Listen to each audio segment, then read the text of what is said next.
Okay, so now we are moving on to the local installation of PyTorch on MacOSX.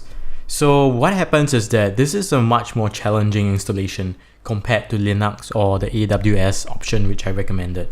So as usual, what happens is we need to install CUDA 7.5 or above and cuDNN, and then after that, compared to what we did in Linux where you run a single line of command, here we have to compile the code from its source, which is a bit more challenging. So I'll run through everything briefly, and if you have any help, you need any help, just feel free to go down to the forum and someone will help you out with that.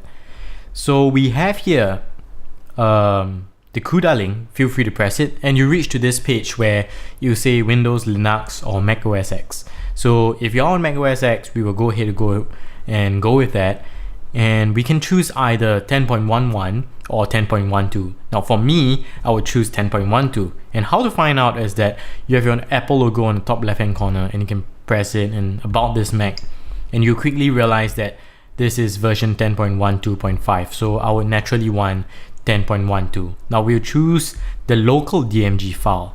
Now what happens is after we download it, we just need to open it like any other applications, and you just follow the on-screen prompts, which is extremely intuitive, and you can get CUDA up and running within less than 10 minutes, I would say. So that would be pretty quick. Now the second part is the cuDNN requires you to have an account, but don't worry too much about it. So when you go to the link, you see this big button where it says download. So when you go ahead and press it, what happens is you need to agree to this. And depending on the CUDA you installed, whether it's 7.5 or 8.0, I'm on the assumption here that you're 8.0. What happens is that you just need to go ahead and just download it for, let's say, OSX. So once you download it, you realize that you will download a TJX file, and all you need to do after that is just to unzip it and install it, and you're good to go after that. Again, if there are any bugs relating to this, just feel free to go on Stack Exchange or anywhere else where it's more suitable and people can help you much more quickly. Now, the different thing compared to Linux here is that you have to download the source code from here. So what happens is that if you download it, so here is the PyTorch link, which is down below, and when you download it, it will come in a zip file, and just remember the location where you download it. So after you have downloaded it, for me, I've placed it here, so under desktop PyTorch. So here, so I've placed it here. All you need to do is to extract it by double clicking on it, and you start to realize that you have a folder here.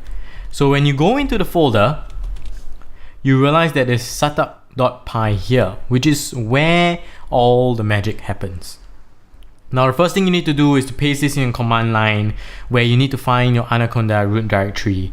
And after that, you need to do conda install numpy and everything else, sorry about that. And the final thing is when you paste this, you have to paste it while you're in this particular PyTorch master folder. And from then, you can start to see how you should be able to compile your PyTorch with GPU acceleration from here on.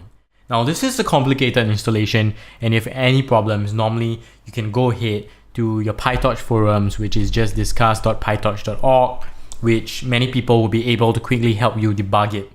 And we'll discuss how we can approach this problem in the forums or through here. But what I recommend is that through here, more people can help you much more quickly, because a lot of the errors are faced by many people on these forums before. And this is what we have for macOS installation, and we move on to get into the details of how we can manipulate with tensors with PyTorch just shortly after this.